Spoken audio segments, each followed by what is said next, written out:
नमस्कार. तुम्ही रोज भीतीमध्ये जगत आहात, की तुमच्यासोबत काय होईल? तुम्हाला सतत बायकोकडून किंवा कोणाकडून तरी खोट्या धमक्या किंवा फसवण्याच्या धमक्या येत असेल. तुमच्यावर पण अन्याय झालेला आहे. तुम्हाला धमक्यांचे फोन येत आहेत. तुमच्यावर पण अन्याय होत आहे. तुम्हाला तो शांतपणे तोंड दाबून सहन करावा लागत आहे. आणि तुम्हाला रोज हीच भीती वाटते, की मी पुरुष आहे. माझ्या विरुद्ध अनेक खोटे केसेस होऊ शकतात. तर ही माझी पहिली स्टेप काय असावी? जर या प्रश्नाचं उत्तर हो असेल, तर आजचा व्हिडिओ तुमच्यासाठी. आज आपण बघूया, की तुम्ही जर पुरुष असाल, तर कायदेशीर पद्धत अवलंबून तुम्ही स्वतःला कसे वाचवू शकता? तुम्ही स्वतःला, तुमच्या घरच्यांना कसे ठामपणे वाचवू शकता?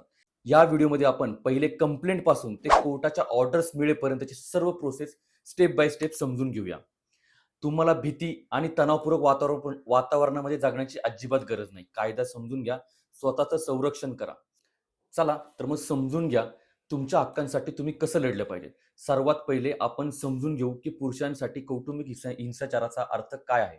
कौटुंबिक हिंसाचाराचा अर्थ फक्त मारहाण करणे एवढेच नाही. डोमेस्टिक व्हायलन्स कायद्याअंतर्गत महिलांना संपूर्ण संरक्षण दिले आहे. याचा अर्थ असा होत नाही, की पुरुषांवरती अन्याय करायला पाहिजे. हा कायदा असंही काही म्हणत नाही. किंवा पुरुषांवरती होणारा हिंसाचार हा दुर्लक्षित केला जाईल असंही हा कायदा म्हणत नाही. पुरुषावर होणाऱ्या अत्याचाराला या कायद्यामध्ये नाही, तर इतर कायद्यांमध्ये देखील गुन्हा समजला जातो व योग्य ते उपाययोजना देखील दिलेल्या आहेत. नक्कीच कौटुंबिक हिंसाचाराचा कायदा हा महिलांसाठी असला, तरी बाकीचे कायदे पुरुषांसाठी आहेत. कायदेशीर पर्याय पुरुषांसाठी नक्कीच दिलेले आहेत. कायदे हे दोघांसाठी समान आहेत. पुरुषांसाठी पहिली हिंसा म्हणजे शारीरिक हिंसा, म्हणजे धक्का मारणे, मारहाण करणे, थोबाडीत मारणं, कोणत्याही वस्तूंनी मारहाण करणे किंवा एखाद्या शारीरिक इजा करणे. दुसरी हिंसा म्हणजे भावनिक हिंसा. हा भावनिक हिंसाचार असतोय. सतत टोमणे मारणे, शिवीगाळ करणे, इतर लोकांसमोर अपमान करणे, आई-वडिलांना शिवीगाळ करणे, आई-वडिलांबद्दल किंवा घरच्यांबद्दल चुकीचे शब्द विचारणे, खोट्या केसेसमध्ये फसवण्याची धमकी देणे, इतकं बोलणं की तुमची मानसिक स्थिती अत्यंत ढासळून जाते. तुमचं मानसिक खच्चीकरण केलं जातं. यावर पुरुषांविरुद्ध देखील होणारा मानसिक आणि भावनिक हिंसाचार असेही म्हटले जातं. तिसरी हिंसा म्हणजे सेक्शुअल हिंसाचार. म्हणजे तुम्हाला वारंवार संबंधांसाठी नाही म्हणणं, दुसऱ्यांसोबत संबंध बनवण्याची धमकी देणं किंवा वारंवार एखाद्या पुरुषाला नपुंसकत्व म्हणणं किंवा तू नामर्द आहे असं म्हणणं. यापुढे आर्थिक हिंसाचार देखील पुरुषांबद्दल होऊ शकतो. ते म्हणजे तुमचा पगार किती आहे? तुम्ही किती पैसे कमवता? किंवा पगार झाला की पैसे काढून घेणं, हिसकावून घेणं, तुमच्या मालमत्तेवरती कब्जा करणं. तुमच्याशी असं वागलं जातं, की तुम्हाला मजबूर केलं जातं, की तुम्ही पैसे किंवा मालमत्ता त्यांना द्यावी. किंवा कोणत्याही पद्धतीने तुम्हाला ब्लॅकमेल करणे, इमोशनल टॉर्चर करणे, अशा कुठल्याही पद्धतीने तुमच्यासोबत होत असेल, तर कायदा तुमच्या बाजूने आहे. कायदेशीर मार्ग फक्त बायकांसाठीच नसून, तर एका घरात राहत असलेल्या वडिलांना, भावांसाठी, पतीसाठी किंवा मुलांसाठी देखील आहेत. आता यातलं सर्वात महत्त्वाची बाब म्हणजे पुरावा. तुमच्याबरोबर हे काही होत असेल, तर सर्वात इम्पोर्टंट म्हणजे तुमच्याकडं पुरावा असणे गरजेचं आहे. पुराव्याशिवाय कोर्टामध्ये जर तुमच्या विरुद्ध असे काही होत असेल, तर तुम्हाला सांगण्यासाठी तुमच्याकडे ठोस पुरावे असणे अत्यंत गरजेचे आहे. तुम्ही विचार जरी करत असाल, की भविष्यामध्ये मी केसेस करेन, तर तुम्हाला पुराव्याची नितांत गरज आहे. तुमच्या केससाठी संपूर्ण ताकद म्हणजे तुमच्याकडे व तुमच्यावरती झालेल्या हिंसाचारासंदर्भातले पुरावे आहेत. परंतु आता नक्की पुरावे म्हणजे नक्की काय? हे कळलं पाहिजे. आता ह्याच्यामधून आपण पहिले समजून घेऊ, की सर्वात पहिला पुरावा म्हणजे मेडिकल रिपोर्ट. तुम्हाला जर मारहाण झाली असेल, तर तुम्ही तुमच्या जवळपासच्या सरकारी हॉस्पिटलमध्ये जा. मेडिकल रिपोर्ट करा. डॉक्टरांना खरं-खरं सांगा, की तुम्हाला ह्या जखमा किंवा अंगावरचे वण हे कसे झाले आहेत. तुम्हाला कुठे, कशी आणि कुणी मारहाण केली आहे, हे डॉक्टरांना सांगा. असे केल्यानंतर मेडिकल रिपोर्ट हा तुमच्या केसमधील सर्वात महत्त्वाचा पुरावा असू शकतो. यानंतरचा पुरावा म्हणजे फोटो किंवा व्हिडिओज. तुम्हाला मारहाण झाली असेल, घरामध्ये काही तोडफोड झाली असेल, तर त्याचे फोटो काढून ठेवा. ते व्यवस्थित सेव्ह करून ठेवा. जर शक्य असेल, मी तर असे म्हणेल, की हे केलंच पाहिजे. पण परिस्थिती निहाळ हे शक्य नसेल, तर हिंसाचारादरम्यानचे ऑडिओ किंवा व्हिडिओ रेकॉर्डिंग करा. हे देखील महत्त्वाचा पुरावा होऊ शकतो. यामधील तिसरा पुरावा म्हणजे मेसेजेस किंवा फोन कॉल्स. तुम्हाला जर धमकी देणारे मेसेजेस, फोन कॉल्स येत असतील किंवा आले असतील, तर अशा मेसेजला कधीही डिलीट करू नका. त्याचे स्क्रीनशॉट काढून सेव्ह करून ठेवा. स्क्रीनशॉट काढताना त्या व्यक्तीचा नंबर दिसणे अत्यंत गरजेचं आहे आणि जर तुम्हाला कॉल रेकॉर्ड करता आला, तर अतिशय उत्तम. यामध्ये पुढचा आणि चौथा मुद्दा म्हणजे अनेक लोकं ह्या मुद्द्याला इग्नोर करतात, पण हा अत्यंत महत्त्वाचा मुद्दा आहे. तो म्हणजे बायकोची फायनान्शियल कंडिशन.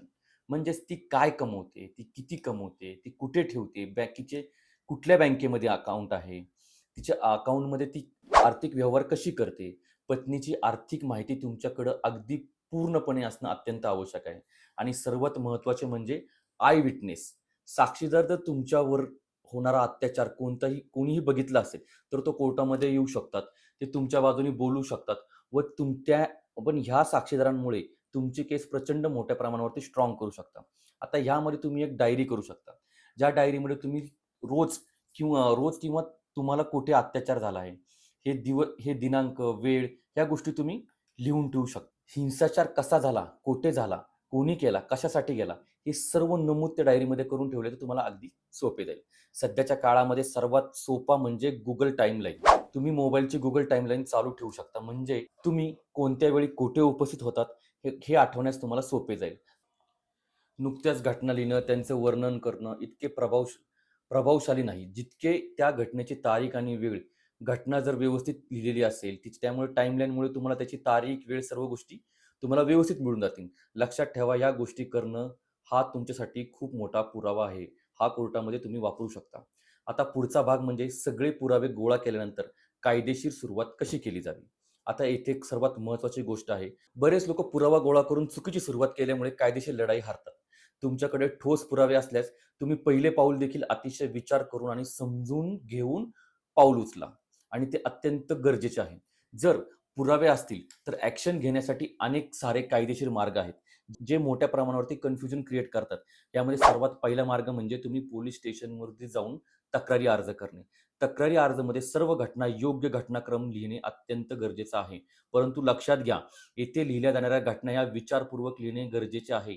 नाहीतर ह्यातील काही चुका ह्या तुमच्या विरुद्धच वापरल्या जाऊ शकतात. त्यामुळे येथे अर्ज बनवत असताना तुम्ही वकिलांची मदत नक्की घ्या.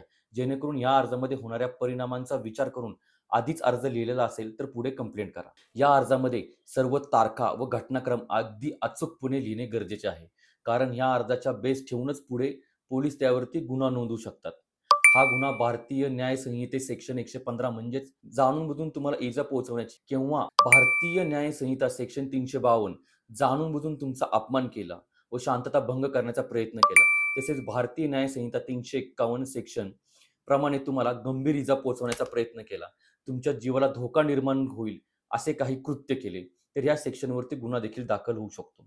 परंतु पोलीस गुन्हा दाखल करतीलच असं नाही आणि हे खूप सामान्य गोष्ट आहे की पोलीस गुन्हा दाखल करत नाही. असे झाल्यास तुम्ही पोलीस आयुक्त किंवा पोलीस उपायुक्तांकडे देखील अर्ज करू शकता. परंतु त्यांना देखील तुमच्या अर्जाची दखल घेतली नाही तर सरळ तुम्ही कोर्टामध्ये प्रायव्हेट कंप्लेंट करून पोलिसांना गुन्हा दाखल करण्यासाठी ऑर्डर मिळवू शकता. ही ऑर्डर मिळाल्यानंतर मात्र पोलिसांना गुन्हा दाखल करावाच लागेल. यानंतरचा पर्याय म्हणजे पोलिसांकडे न जाता डायरेक्ट तुम्ही कोर्टामध्ये देखील जाऊ शकता. कोर्टामध्ये केस दाखल करू शकता आणि जर तुमच्याकडे पुरावे असतील तर तुम्ही डायरेक्ट फॅमिली कोर्टामधून क्रुएल्टीच्या ग्राउंडवरती तुम्ही घटस्फोटात देखील दाखल करू शकता. या क्रूरतेसाठी शारीरिक, मानसिक, आर्थिक, भावनिक सगळ्या क्रुएल्टी तुम्ही या अर्जामध्ये लिहू शकता. पण इथे मात्र तुम्हाला पुन्हा वकिलाची मदत घ्यावी लागेल. जर तुमच्याकडे पुरावे असतील, ते पुरावे कायदेशीर पद्धतीने कागदावरती कसे मांडायचे यासाठी तुम्हाला वकिलांचा सल्ला घेणे अत्यंत आवश्यक आहे. वकिलांकडून जाणं अत्यंत महत्त्वाचं आहे. त्याचप्रमाणे तुमच्या विरुद्ध जर का 498 जो सध्या प्रत्येक महिला पुरुषांवरती टाकण्याचा प्रयत्न करते. जर तुमच्या विरुद्ध 498 म्हणजे BNS कलम 85 खाली खोटा गुन्हा दाखल झाला असेल किंवा तुमची खोटी कौटुंबिक हिंसाचाराची केस दाखल झाली असेल, तरी देखील याच पुराव्यांच्या आधारे तुम्हाला केसला उत्तर देऊ शकता आणि तुम्ही चॅलेंज करू शकता किंवा केस रद्द करून देखील मागू शकता. केस खोटी आहे हे जर सिद्ध झाल्यानंतर पत्नीच्या विरुद्ध मानहानी आणि खोटी केस दाखल केल्याबद्दल तुम्ही नुकसान भरपाई देखील मागू शकता. आणि तुम्ही अजूनही आमच्या चॅनलला सबस्क्राईब केले नसेल तर आमच्या चॅनलला सबस्क्राईब करा. न्यायालयीन प्रक्रिया तुम्हाला अगदी सोप्या भाषेमध्ये कळेल असे व्हिडिओ आम्ही बनवतो. हा व्हिडिओ तुम्हाला आवडला तर लाईक करा, कमेंट बॉक्समध्ये तुमचे सजेशन द्या आणि जर तुम्हाला थेट आमच्याशी संपर्क साधायचा असेल तर डिस्क्रिप्शन बॉक्समध्ये आमचा नंबर देखील दिलेला आहे. तुम्ही आम्हाला थेट मेसेज करून अपॉइंटमेंट देखील घेऊ शकता.